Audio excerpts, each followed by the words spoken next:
जब अच्छी सरकार आती है तो अच्छी सरकार ऐसे ही कार्यों को करके आगे बढ़ती है। विरासत, ये विरासत सनातन धर्म की पहचान है, याद रखना। इसी विरासत के संरक्षण के लिए, सनातन मूल्यों की रक्षा करने के लिए, यहां पर जो मैं कह रहा था कि अलग अलग समय में अलग अलग महापुरुषों ने अपना योगदान दिया। राजा बलभद्र सिंह चलारी जी ने भी अपना बलिदान इसी बात को लेकर के दिया था। देश की आजादी के लिए अपने रणबांकुरों के साथ उन्होंने ब्रिटिश हुकूमत की चूलें हिला दी थी। मात्र 18 वर्ष की उम्र में वो लड़े थे। मात्र 18 वर्ष, क्या उम्र होती है 18 वर्ष की, लेकिन देश की आजादी के लिए उससे बढ़कर के कुछ नहीं हो सकता। और यही तो काम किया था राजा बलभद्र सिंह ने, यही काम किया था कवि लाखन पासी जी ने, यही काम तो किया था देश की इसी गुलामी से मुक्त करने के लिए, देश की स्वाधीनता को बनाए रखने के लिए महाराजा बिजली पासी ने। यही तो योगदान दिया था महाराज सोहेलदेव ने, यही तो योगदान दिया था महाराणा प्रताप ने, छत्रपति शिवाजी महाराज ने और गुरु गोविंद सिंह जी महाराज ने।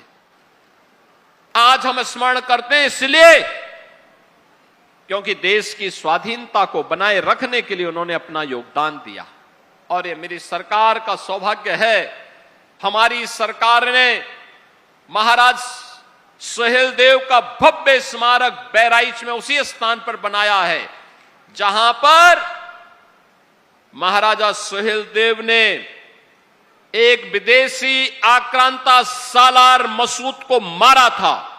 उसकी पूरी सेना के साथ उसको चकनाचूर किया था। उसी स्थान पर हमने भव्य कॉरिडोर बनाया है, भव्य कॉरिडोर महाराजा सोहेलदेव का बनाया है। हमारी सरकार लखनऊ में वीरांगना उदा देवी पासी का भी भव्य एक बटालियन, पीएसी की बटालियन ही हमने गठित की है। हमने वीरांगना छलकारी बाई कोरी के नाम पर गोरखपुर में पीएसी की एक बटालियन का गठन किया है। और ऐसे ही बदायूं में अवंती बाई लोधी के नाम पर, वीरांगना अवंती बाई लोधी के नाम पर एक पीएसी की महिला बटालियन का गठन हम लोगों ने वहां पर भी किया है। महारानी दुर्गावती के नाम पर बांदा में हम लोगों ने मेडिकल कॉलेज का निर्माण किया है। औरैया में लोकमाता अहिल्याबाई होलकर के नाम पर एक गवर्नमेंट मेडिकल कॉलेज का निर्माण किया है। अयोध्या में इंटरनेशनल एयरपोर्ट महर्षि वाल्मीकि के नाम पर किया है। अयोध्या में रेन बसेरा ये निषाद राज के नाम पर किया है।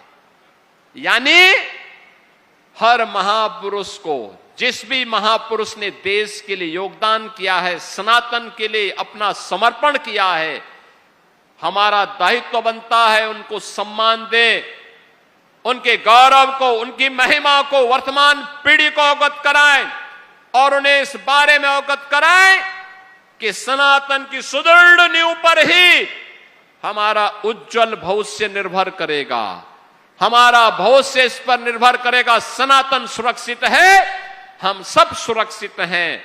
और अगर सनातन के ऊपर कोई खतरा आएगा तो बहनों और भाइयों, ये खतरा कोई बच नहीं पाएगा।